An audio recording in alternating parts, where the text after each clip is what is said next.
Isang mapagpalang umaga po sa ating lahat at welcome pong muli sa online devotion ng United Methodist Church Tondo. So isa pong kagalakan ang tayo pong muli ay magkasama-sama sa umagang ito at sana po makasama namin kayo araw-araw, no, mula Lunes hanggang Sabado sa ganap na ika-6 ng umaga. At alam ko po na sa pamamagitan ng ating pakikinig at pag-aaral ng salita ng Diyos, tayo po ay lalago sa ating pananampalataya. So bago po tayo magpatuloy, tayo po muna isang daling manalangin. O aming amang makapangyarihan sa lahat, maraming salamat po sa umagang ito na kami ay iyong ginising ng may malakas at masiglang pangangatawan. Salamat po sa biyaya ng buhay na panibagong hamon, Panginoon, ang aming haharapin sa araw na ito. At tulungan mo po kami, Panginoon, na sa bawat sandali ng aming buhay, lahat ng aming gagawin, iisipin ay magbigay ng kaluguran sa iyong dakilang pangalan. Dakilang Diyos, samahan mo kami sa aming pagbubulay-bulay ng iyong mga salita. Hinihiling ko po na buksan niyo ang aming puso at isipan, bigyan kami ng malawak na pangunawa upang maintindihan po namin ang tunay na mensahe na nais mo pong iparating sa buhay ng bawat isa sa amin. Ito po ang aking samot dalangin sa pangalan ni Jesus. Amen. Sa umaga pong ito, ang ating pagbubulay-bulayan ay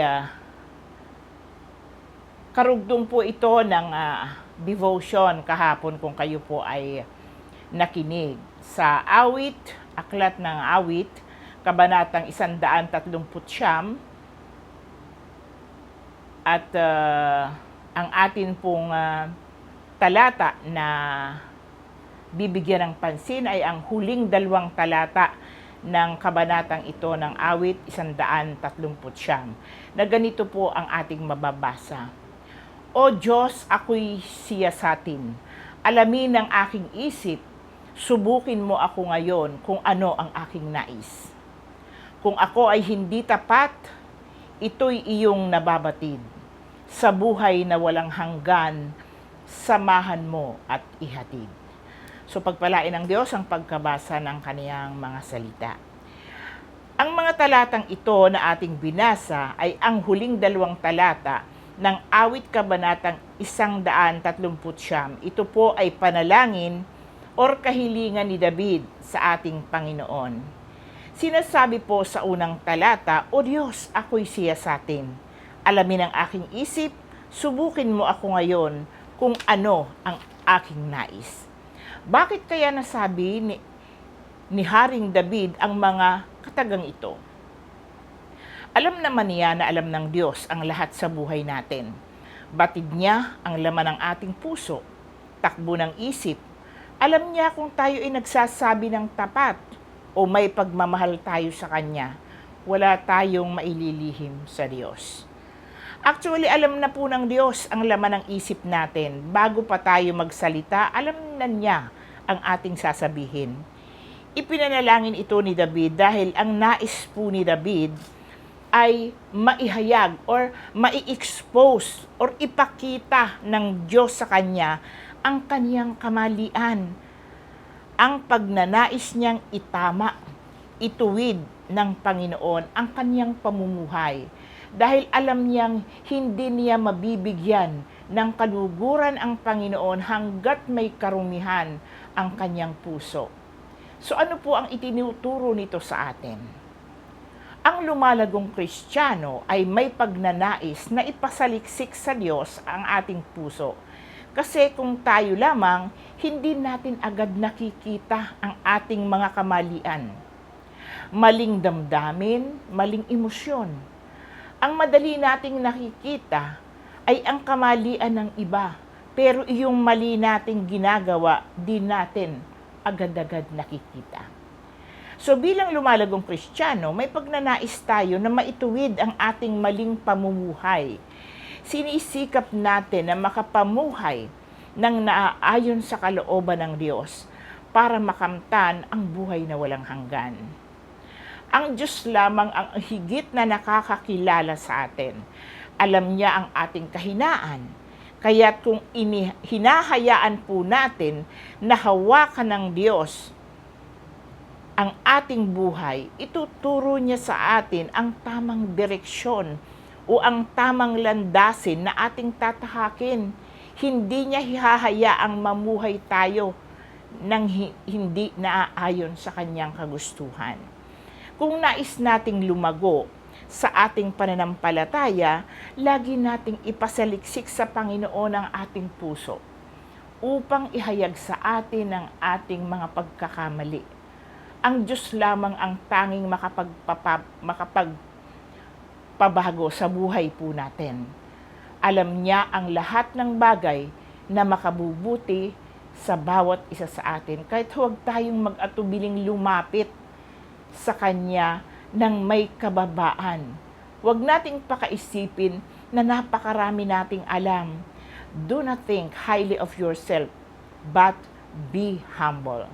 Alamin natin sa ating mga sarili na tayo ay mahina, kaya't kailangan pa rin natin ang tulong ng Panginoon para tayo ay magtagumpay sa lahat na ginagawa ng kaaway. Siya ang makatutulong sa atin upang tayo'y lumago at maging matatag sa ating pananampalataya. Kung tayo po ay magpapakatotoo sa harap ng Panginoon at ipababago ang ating buhay, handa siyang ibigay sa atin ang kapatawaran at itutuwid niya ang ating pamumuhay. At higit sa lahat, sasamahan niya tayo tungo sa buhay na walang hanggan. So tayo po ay manalangin. O aming Panginoon, maraming salamat po sa kapahayagan ng iyong mga salita. Inaamin po namin na hindi namin madalas nagagawa ang iyong nais. Tulungan mo po kami kung papaano namin makikita ang aming pagkakamali na lagi naming hilingin sa iyo na saliksikin ang aming puso. Para ma-expose po namin, to expose the motives of our heart. Dakilang Diyos, tulungan mo po kami na lumago kami sa aming katapatan at pagsunod sa iyo.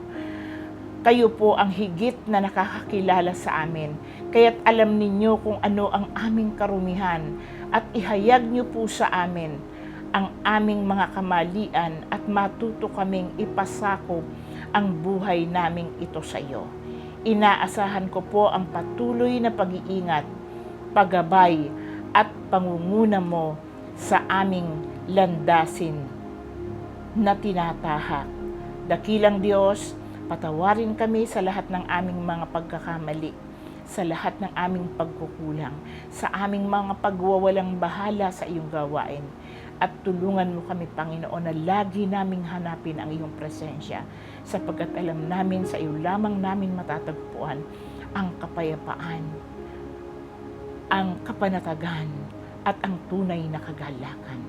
Dakilang Diyos, salamat po sa panahon na ibinigay niyo sa amin, na meron kami, Panginoong, oras na kung saan lagi namin, Panginoon, na marinig at mabasa ang iyong mga salita na siyang magbibigay lakas sa buhay ng bawat isa sa amin, lalong-lalo na sa panahon na kami ay pinanghihinaan ng loob. Dakilang Diyos, sa iyo po namin ipinagkakatiwala ang buhay ng bawat isa.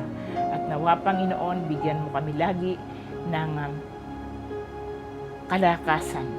Bigyan mo kami, Panginoon, ng kaalaman, pangunawa, dakilang Diyos, na makita namin, Panginoon, ang aming mga sarili na hindi kami karapat-dapat sa iyo. Kaya't kailangan ka namin, Panginoon, sa aming buhay upang makita namin, Panginoon, ang aming mga kamalian at ipabago namin ang buhay namin sa iyo. Dakilang Diyos, ang lahat ng ito'y aming isinasamot, idinadalangin sa pangalan ni Jesus na aming tagapagligtas. Amen.